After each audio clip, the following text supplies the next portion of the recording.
Okay, good afternoon and welcome everyone. My name is Tony Zhang. I'm the Chief Strategy Officer here at OptionsPlay. And today we're hosting a very special session, a bit of an off-cycle session, but I think one of the most important sessions for investors and traders to learn, which is how to become profitable from trading.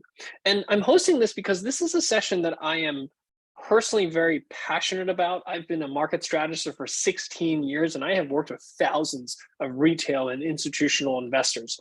And over that period of time, I have seen just about every single possible analysis, strategy, indicator out there. And the one thing that I've noticed is that there's a distinct difference between profitable traders and unprofitable traders.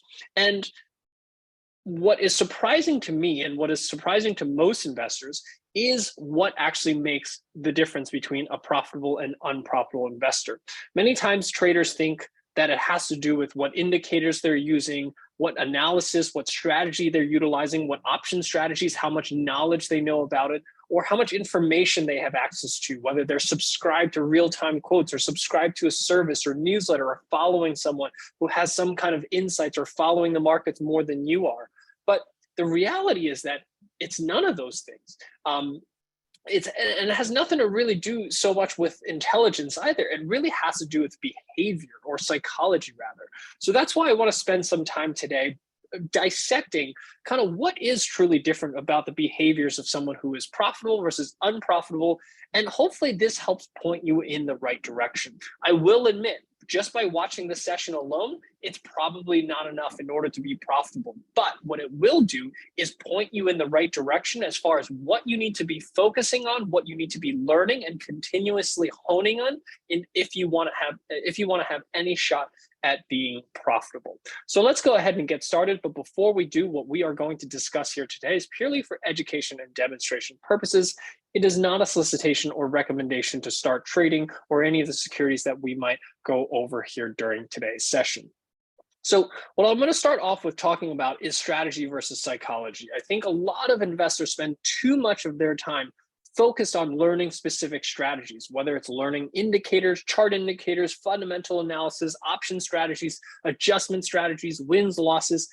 We spend a lot of time studying this and learning this and trying to master all of that. But if you look at what's different between successful and non-profitable traders, it's rarely that. It really comes down to behaviors. And that's what we're going to talk about, what behaviors we have that contribute many times to being unprofitable and what we can do to try to overcome some of that. There are some tricks, if you will, or hacks, if you will, that I'm going to teach you, the golden rule of trading. This is a hack to try to break some of those behaviors, if you will, and help set you in the right direction. Then I want to talk a little bit about consecutive losses, because there's a huge misconception amongst investors as to kind of how consecutive losses will impact a portfolio. And when you learn this, you're going to hopefully drastically change how you change your behaviors, because it becomes hopefully crystal clear as to why your behaviors need to change if you want any shot at being profitable in trading. We'll sum up with kind of what lessons we learned from today and kind of what next steps you can take. And then I'll open this up for Q&A here at the very end. But the primary thing that I want you to be able to walk away from today's session is a clear understanding as to what does it take to become a profitable trader, okay? Now, before we jump into the actual session, I do want to launch a poll. I want to get a sense for the audience here, and there's over a few hundred of you here in the session. Do you struggle with gaining consistency and being profitable with trading? I'm curious as to how many of you feel that you struggle with this concept of gaining consistency in your trading. Okay, now I've been a market strategist for 16 plus years, and I see that the vast majority of traders that I've worked with have this problem where they struggle with consistency. And I think even just the data from this one poll confirms that it's not about intelligence, it's not about what indicators you use, it's not about access to information. It's something else. And that's sort of the good news, if you will, right? Because if it was based on intelligence, it was based on kind of your access to information, then it's just about how much money you have and you can spend to buy that information, what kind of education you have, certain things that you may not be able to control. But what you realize is that the things that really matter between someone who's profitable versus someone who's not is something that you have control over. Everyone has control over. The question is just whether or not you're going to spend the time and effort to hone those skills and figure those things out. So today, like I said, my goal is to help point you in the direction of what is important. And it's not to say that your indicators and your strategy aren't important. It's not like you can just ignore those things. You still have to learn those things, but that's not what sets profitable traders apart from unprofitable traders. But what we're going to learn is kind of the psychology and the behaviors that contribute to us not being profitable. Okay, so here, about almost 85% of you are saying that you currently struggle with gaining consistency in trading. 10% of you say that you've been able to manage this profitability. Hopefully those 10% of you are some of those of you that have learned some of the lessons that I've taught on this over the past few years. And I've been teaching this fairly consistently. And I want to get more consistent, honestly, on this one subject, because it really is part of what I am passionate about teaching investors. As much as it's important for me to teach you about option strategies and technical analysis and give you a view of the markets, but if you don't have this one skill set, it's very difficult to become profitable. And this is hopefully what I'm wanting to share with you here today. So let's talk a little bit about profitability of trading. Now, this is really where a lot of traders tend to think that your ability to profit has to do with intelligence and access to certain types of information. That's why people pay $5,000 to learn how to trade from quote unquote gurus. And there's nothing wrong with that, because there's a lot of great information in that. However, again, that's not what sets profitable traders apart from everyone else. And another thing that I've noticed is that there's a lot of correlation that people tend to put, or a lot of weight that people put between winning and profitability. Now, while the two are very correlated, that correlation is not as strong as most investors think. Most people think that, if I just win more often, I'll be profitable. That couldn't be further from the truth. You can win more often than not and still be unprofitable in the long run, and vice versa. You can win less than 50% of your trades and still be perfectly profitable in the long run, because what you realize is that winning and losing means absolutely nothing. What the only thing that matters is the size of your account at the end of the year. And that's the sole focus, is on how do we grow our account? And more importantly, how do we prevent the opposite from happening, which is blowing up our account? And this is something that most investors don't spend enough time thinking. We think a lot about how to win. We don't think about our risk and how much we can lose. So the question that I want everyone to think about on today's session is, are you focused on learning and honing the right skills? I unfortunately see a lot of traders honing the wrong skills. Not that the skills that you're honing on are wrong, is that those skills are important, but there's a whole nother set of skills that people tend to ignore when they're trading, and that's behavior and that's psychology. So that's what we're going to spend some time talking about. So the first thing, 85% of you said that you struggle with gaining consistency. Now, I would say that the struggle with gaining consistency most of the time comes down to,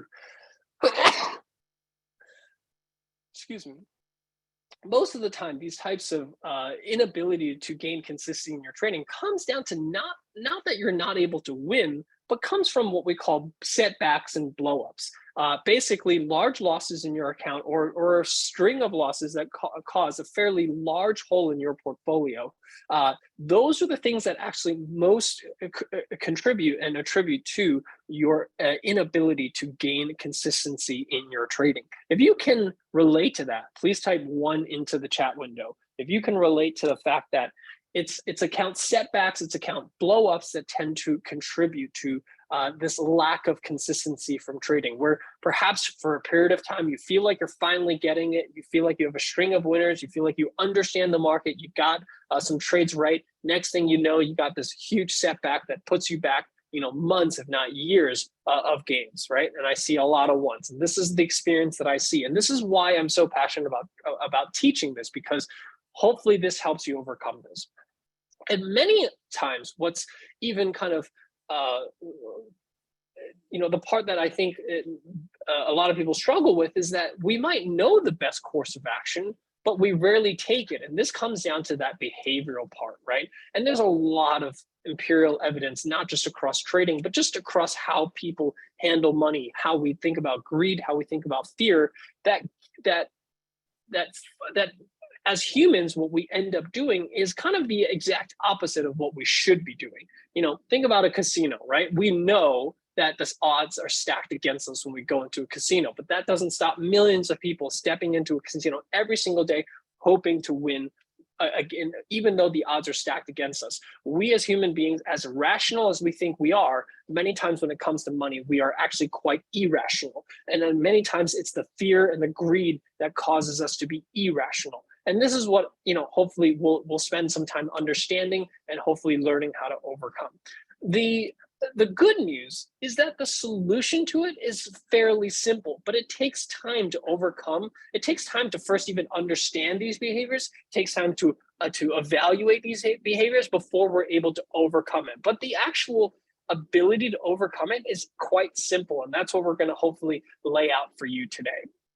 So what I'm going to do is I'm going to just lay it out there. I'm going to tell you the one rule, or rather what we call a hack, that helps you overcome some of these behaviors that lead to account blowups and account setbacks. This is what we call the golden rule of trading.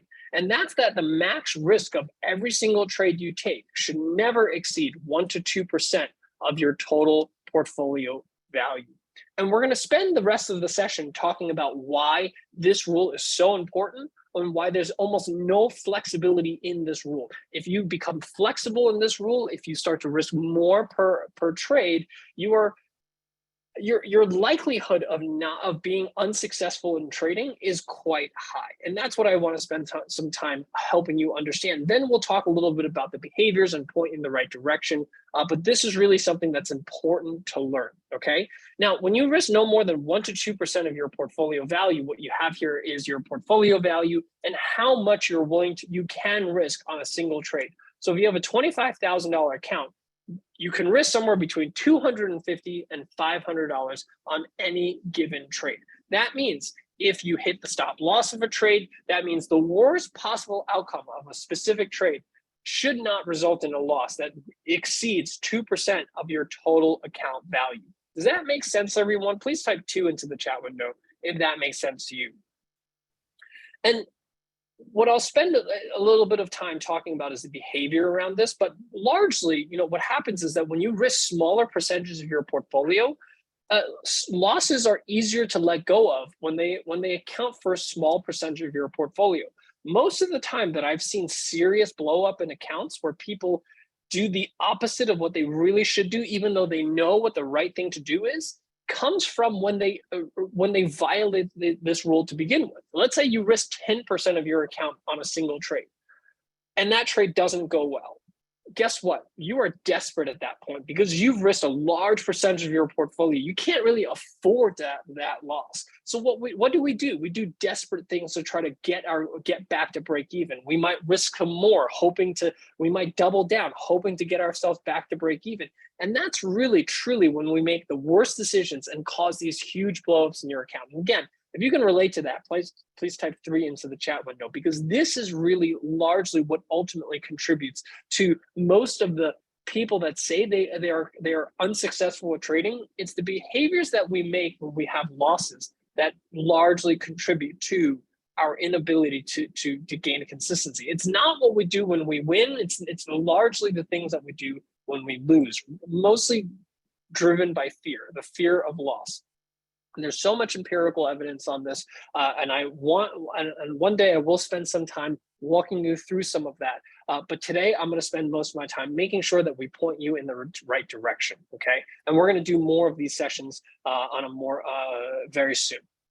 So it's these losses, these huge losses, right? Sometimes they start as relatively small losses, and because we're desperate not to lose, we do things like we double down, hoping to get back to break even. And those decisions sometimes work, get us back to break even, but all it takes is one time where it doesn't work, and now we see this huge hole in our portfolio that ends up taking us weeks, if not months, sometimes years to get back from. And sometimes we never get back from some of those losses. And this is really where both losses and consecutive losses are, in most investors' mindset, what causes their inability to become successful.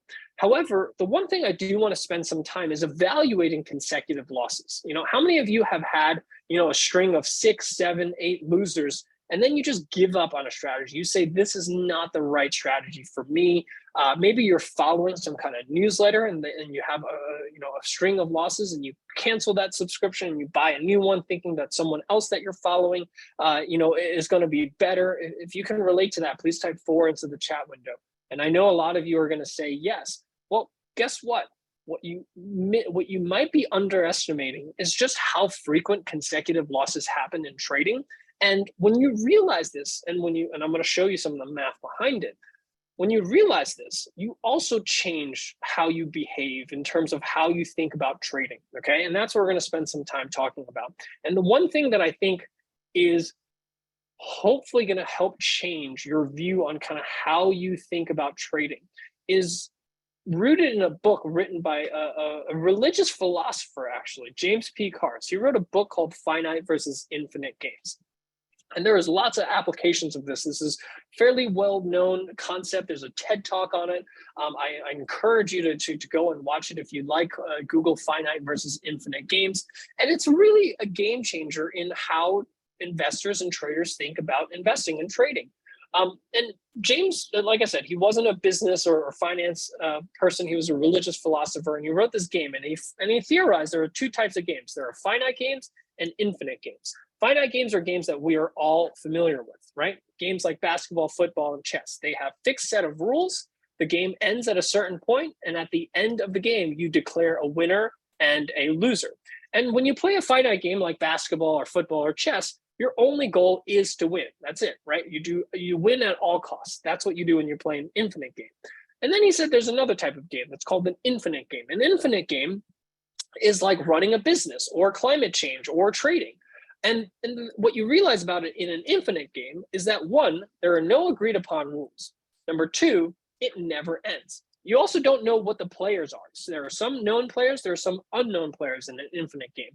But in an infinite game, there's no winning and there's no losing. There's either players, meaning someone who's still playing the game, and there are dropouts because they no longer have the resources to stay in the game. So I think running a business is probably one of the best examples of this, right? Running a business. You can't win at running a business. You're either in business or you are out of business. And you could be at the top of your game today and get demolished tomorrow. So that's why when you're playing an infinite game, the game is what you're trying to do is not win. What you're trying to do is stay in the game. And that's what trading is. And when you think about this, and this takes some time to kind of wrap your head around, right? Because a lot of us, when we trade, we think about winning, right? How do we win as more often than possible? How do we make more winners than losers? And while that's important, and that's kind of something that you should strive for, that's not the game. The game is to stay in the game. And the only thing that you have to do to stay in the game is not drop out. But guess what? Many times you drop out because you blow up your accounts. When you blow up your accounts, you are considered dropped out. Now, you can re-enter the game by putting or depositing more money into your trading account, but that's really kind of the end of the game, if you will. You can re-enter, but that's not the goal here. We're trying to be profitable, right? Not just drop out and then re-enter. So this is something that takes some time to wrap your head around. If this is a new concept to you, please take some time after today, Google TED Talk Finite versus Infinite Game, and just watch that 20-minute video. Hopefully it changes the way you think about not only trading, but many other aspects of your life, whether you run a business or other infinite games that you might play. Because when you realize you're playing an infinite game, you change your perspective on what's important. And that's what today is all about, is changing the perspective on what's important. Your relationship, your marriage is also an example of an infinite game. You can't win at your marriage. You can either be married or no longer married. So think about what you do in that sense. So thank you, Steve. That's a really good example of an infinite game.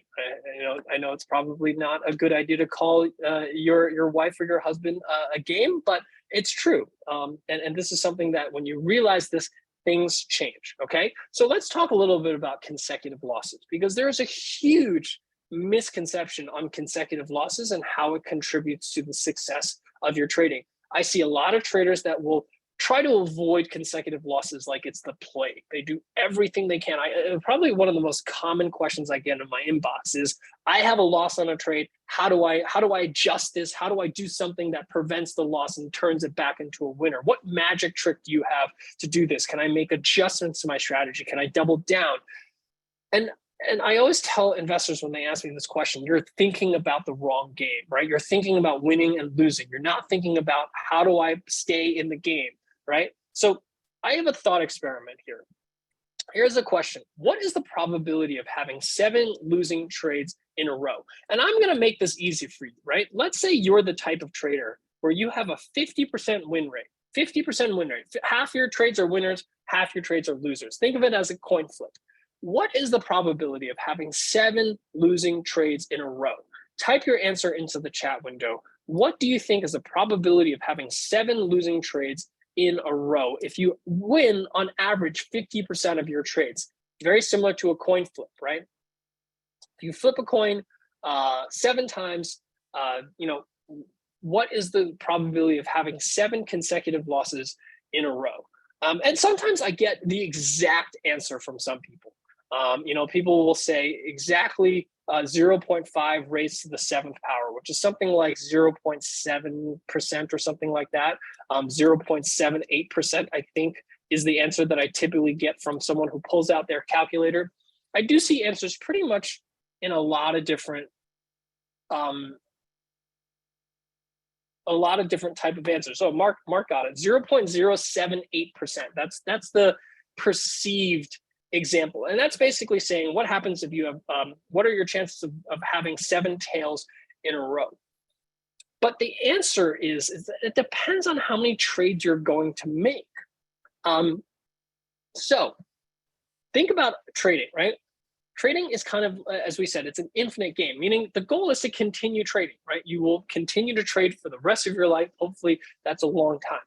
And what happens is that most of us have a wrong conception of how frequently consecutive losses happen. And this contributes to our inability to manage risk properly.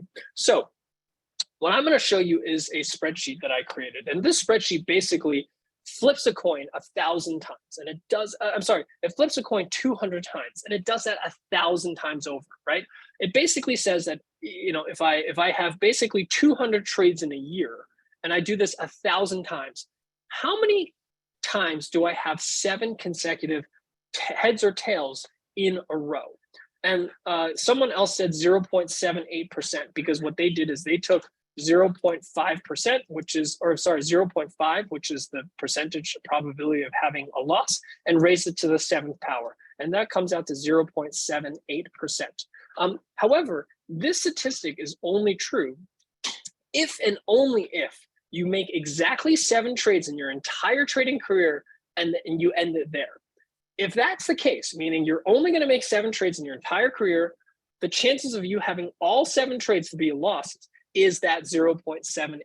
It's pretty low. However, the reality is that we don't trade just 7 times and stop trading. We trade hundreds of times in a year, potentially thousands of times in your trading career. So over that trading career, the question is, at any point, if what are the chances that you're going to have 7 consecutive losses in a given year? And this basically does a random generator of heads and tails to figure out exactly what that probability is. And the number that comes out, and you might be surprised, is just about a little over 50%. And I'll give you this spreadsheet if you want to take a look at it. And what you can do is you can continuously regenerate this thing using the random generator of heads and tails, and you can see consistently about anywhere from 52 to 56% of the time you are going to have 7 consecutive losses in a row. That means as long as you trade consistently throughout your trading career, any given year that you're doing 200 trades, and maybe you're saying, I don't trade 200 times a year. Maybe you trade 100 times a year. So 200 trades spans 2 years. What I'm saying is that for any 200 trades that you trade, you have about a 55% chance that you're going to have at least 7 losing trades in a row. And you can do this for other string of losses. So you can say, what are the chances that I have 8 losing trades in a row or 9 losing trades in a row? And as you can see, obviously the numbers get smaller, but it is much, much higher than what most people perceive. Most people think that having 9 losing trades in a row, you have about a 0.2% chance of doing that. But in reality, you have an almost 16% chance of having 9 losing trades in a row. So that means over a span of maybe a decade, one or 2 years out of that decade, you're going to have one of those years where you're going to have a string of 9 consecutive losses in a row. And those strings of losses, 7, 8, 9, those are really what typically contribute most traders to losing faith in their strategy, losing faith in who they're following, losing faith in their indicators, just losing faith in trading. And more importantly, this is many times what contributes to account blowups. And this is why it's so important to stick to that 2% rule. Because if, let's say, you have a fairly high chance, of 50-50 chance that you're going to have 7 consecutive losses in a row, and you risk only 1% of your total account value at a time, then that your total drawdown during that quote unquote bad period is a 7% drawdown. That means you have to have about a 7.5% return to get yourself back to break even, or about 7.5 consecutive wins to get yourself back to break even. So 7 consecutive losses require 7.5 consecutive wins to get back to break even. That's, while not easy, very manageable. 2%, well, 7 consecutive losses attributes to a 14% loss or 14% drawdown. That requires a 16.25% gain in order to break even. That's 8 consecutive wins to get yourself back to break even. So if you have 7 consecutive losses, you need 8 consecutive wins to get yourself back to break even. Again, not easy, but possible. Now, when we start to get to 3%, this is when you start entering this kind of gray area. Because if you risk 3% of your account per trade, and you think the difference between 2 to 3% isn't that great, but 7 consecutive losses in a row now compound to 21% drawdown in your portfolio. That now requires a 26% return just to get yourself back to break even. So look at how small the difference between these two numbers are, and look at how large these numbers are starting to get. Now, you need a 26% return to get back to break even. That's now approaching 9 consecutive wins just to get back to break even. And as you can see, for every 1% for every 1% extra that you are risking, here from 3 to 4%, 4 to 5%, what happens is that the losses compound, right? So if you risk 4% of your account per trade, now you need 28% drawdown, which now requires a 38% to get back to break even. You now need 10 winning trades. And you can clearly see just how crazy it starts to get when you start to risk just a little bit more for each given trade. And once you get to 6%, it's almost entirely impossible to get yourself back to break even. You risk 6% of your account per trade, you're down 42%. Now it takes you 72% gain to get back to break even, and now it takes 12 consecutive wins. That's almost impossible to get back to. And that's why it's so important, this 1 to 2% rule. So two things to really remember here. One, it is far more common to see consecutive losses than you think. So instead of trying to prevent consecutive losses, your goal is not to prevent consecutive losses. Your goal is to prevent it from blowing up your account, because consecutive losses are going to happen. You can't prevent it. If you do, you're simply running a fool's errand. What you can do is prevent it from blowing up your account, making sure that you're able to survive it. And the only way to do that is make sure that you risk less than 2% of your account per trade, because it only takes one instance of having these large drawdowns where it becomes unattainable to get back to break even. Does that make sense, everyone? Please type 7 and 8 into the chat window if that makes sense to you. I will give you the slides. I will give you the Excel spreadsheet. You can take a look at this. Like I said, this one session alone is not going to be enough to make you profitable, but this one session is pointing you in the right direction and letting you know what you need to focus on and spend time learning, in addition to the other things that you spend time learning, which is technical analysis, fundamental analysis, option strategies. Those things are important, but those are not the things that make the difference between successful traders and others, or unprofitable traders. This behavior stuff, this psychology stuff, how you behave around trading, that is what contributes to successful trading. So we've recently launched a new feature here in OptionsPlay where you have a risk and investment calculator. And what you can do is you can put in what percentage of your account you're willing to trade. I recommend that number does not exceed 2%, and you put in your portfolio value. Those are the two things that you have to put in. Like I said, I recommend that you start at either 2% or 1%, and put in your current portfolio value and click on save. And when you do that, it's going to use OptionsPlay's risk and investment calculator every time you place a trade to help you calculate the number of contracts, to make sure that the max risk of whatever strategy you're trading does not exceed the risk that you have that you can make in your portfolio. So how many of you have used this tool? Please type yes into the chat window if you have used this this tool. And someone asked, does this assume a 50% chance of winning? And the answer is yes. It does assume a 50% chance of winning. Now, some people might say, well, I win more than that. That's okay. The point here is not to say these statistics are the most accurate for your portfolio. The point of this exercise is to show you how vast of a difference there is between what people perceive and reality. And the reality of having consecutive losses is that they happen far more often than you think, which is why your goal is not to prevent them. Your goal is to make sure that you can survive them. And if you can survive them, that's how you have a chance at being profitable, because most traders don't survive them. Most traders blow up their accounts, and that's why they have no chance at being profitable.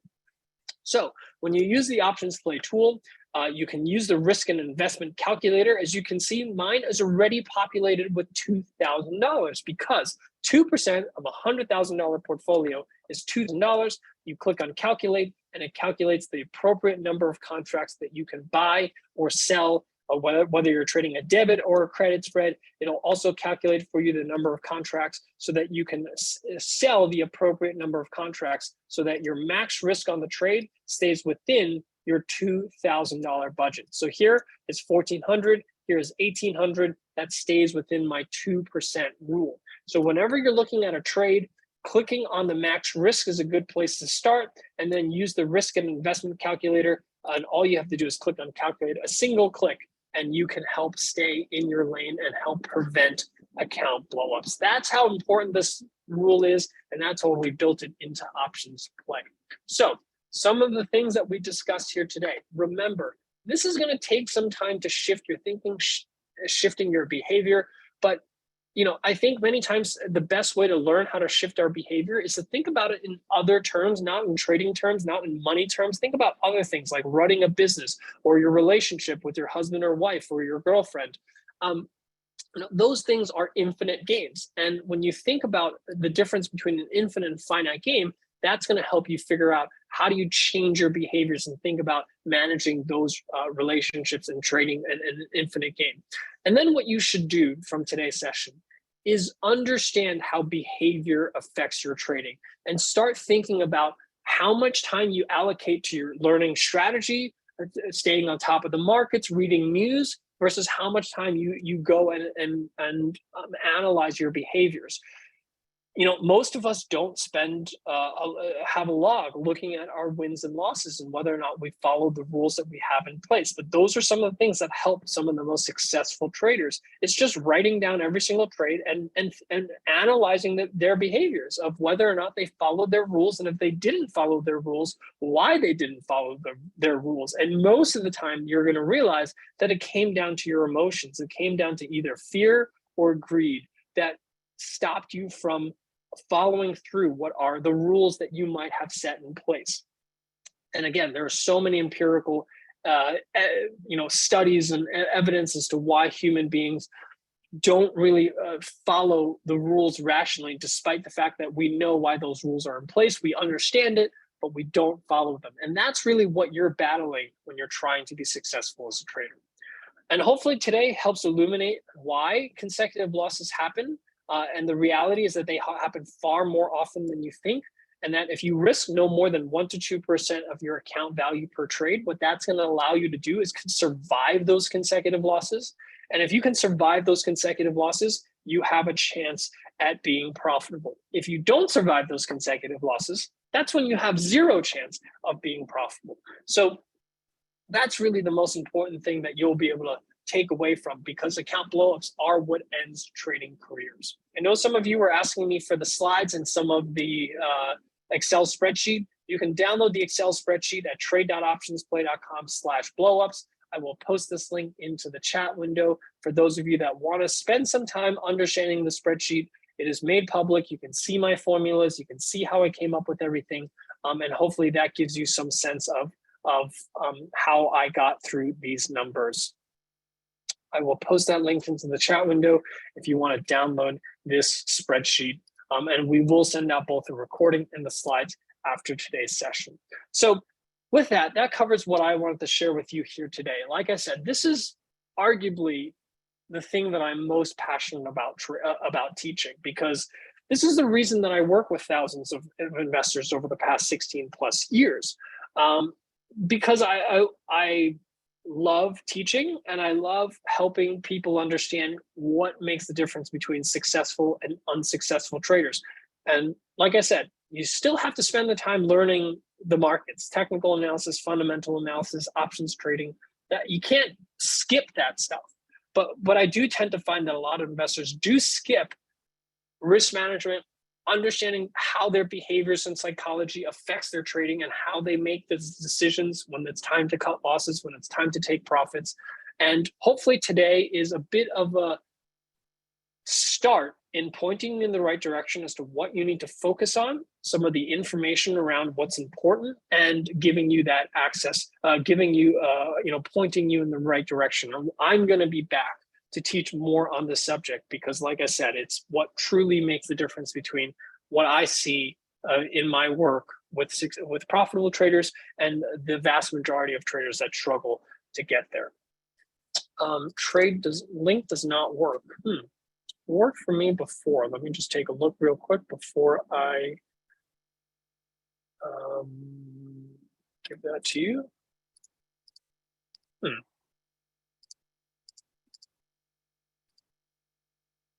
Okay, I'm sorry. The link worked just a little bit before. Okay, I will fix that and make sure that that's included in the recording email. But I will make sure that you are able to download this file after we send out the recording. Okay, with that, let's try to answer a few questions before I sign off here for today. So there's a chat window and a Q&A window. Please type your questions in the Q&A window, and I'll try to answer as many questions as possible. If you have a $20,000 account, how many 1 to 2 trades can you have open in any one time? Great question, Jonathan. I tend to find that the limit depends, first of all, depends on kind of the type of trades that you put on. Meaning, if you have all trades that are all long and they're all concentrated in one sector, or then the answer is probably no more than 5 to 6 open trades at any one time. If you have a well-diversified view on the markets, if you will, meaning you have some short positions, some long positions, some neutral positions, some that are positive theta, some that are short theta across multiple sectors, you can have a lot more positions on. Now, obviously, more positions require more managing, but it really just depends on how concentrated your positions are. Two, if the market is up 1 month, so look at the S&P, it's up 12% in the month of July. If you were all short in the month of July, guess what? You would have a pretty severe loss in your portfolio, even if you stuck to the 1 to 2% rule. Meaning if, let's say, you had 20 open positions that were all short, now you've blown up 40% of your account. So the answer is that it depends on how well diversified your portfolio is across, to its sensitivity to the market. I see a lot of questions similar to that, so hopefully that answered those the questions for those of you that that asked that question. How to use the 2% rule on an iron condor? The same way that you would for a credit spread, right? So an iron condor, you have a max risk. So let's say we put together an iron condor here.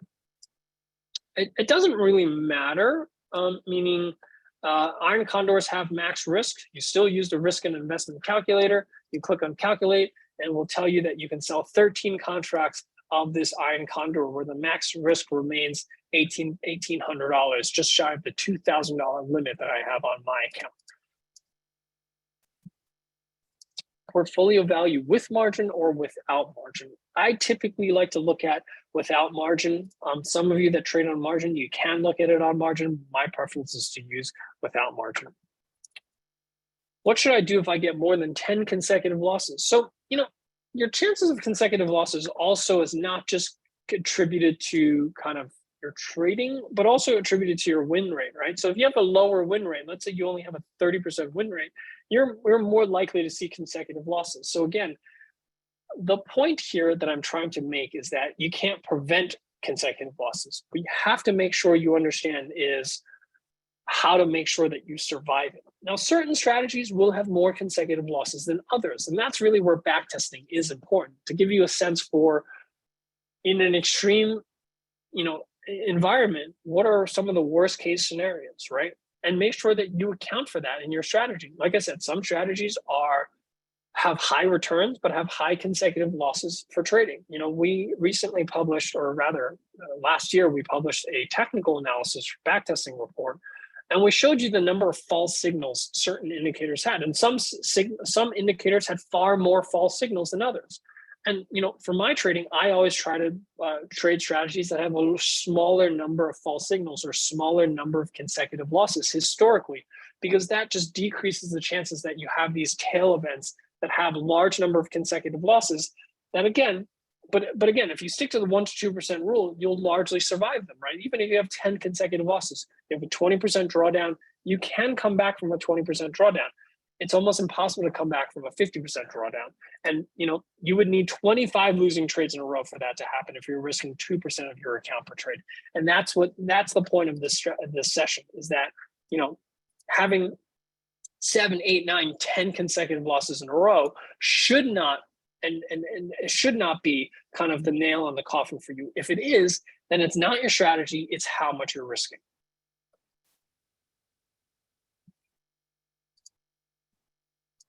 So I see a lot of trades around how many open trades you can have at once. So hopefully I answered that question before. And the question is, another question I see here is about buying stocks. So the 1 to 2% rule doesn't apply to stocks as much. I tend to find that when you're buying stocks, maybe 5% rule applies, and that rule comes from, even if you risk 5% of your account per trade, and in a worst case scenario, that stock declines by 50%, you're risking 2.5% of your total portfolio value. So the chances of having like a ton of stocks in your portfolio all wipe out 50% is not high, but it could happen, right? Think about 2008. But if that does happen, and you're risking 2.5% of your account, 5% of your account per trade, then each loss attributes to a 2.5% loss. That you can still survive. So if you're trading stocks, that rule is probably closer to 5%.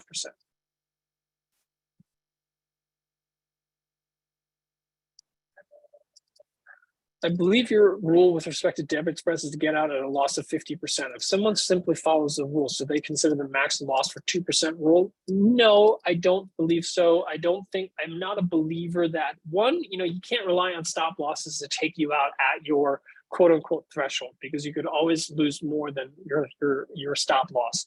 So you should always assume that even though you have a stop loss, you have the possibility of seeing that full loss. And what we're talking about is your worst case scenario, not your stop loss scenario.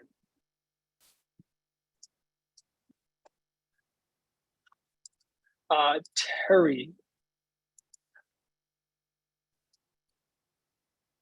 If you have a very small account size, you have a $20,000 account, which is not that small. I tend to find that credit spreads is a really good starting point, or credit and debit spreads. But more so credit spreads are the one strategy that you should spend some time learning. And Terry, you can go to our YouTube channel. I have videos just on this strategy alone the tools that we have in place to help you grow a small account using credit spreads, that's where I would spend my time on. And we have a credit spread report in our education hub.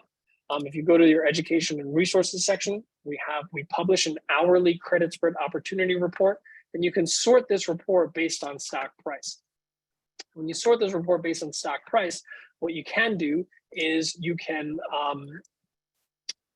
focus on just the strategies that have small risks. So you can use the risk and investment calculator if you like, but use small price stocks on the credit spread report to find trades with small risk.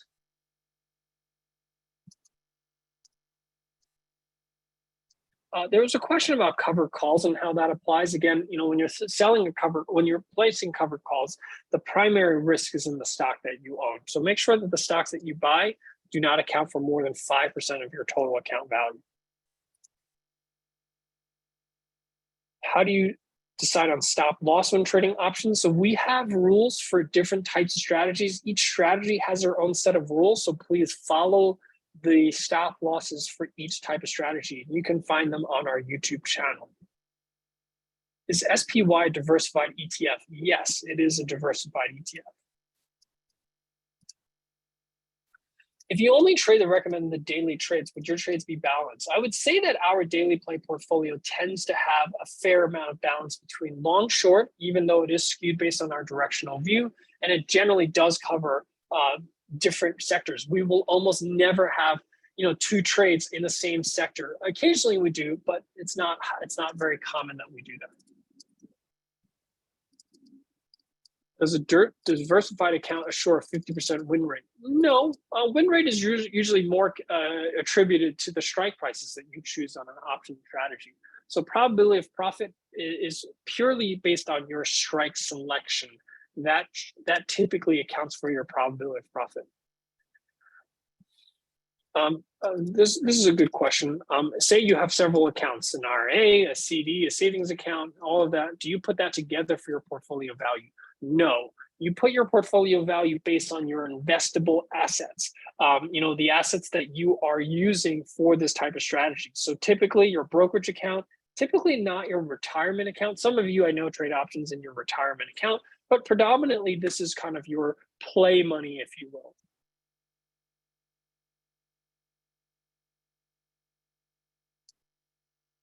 For those of you that have small accounts, I see a few questions like Ash asking about what to do with small accounts.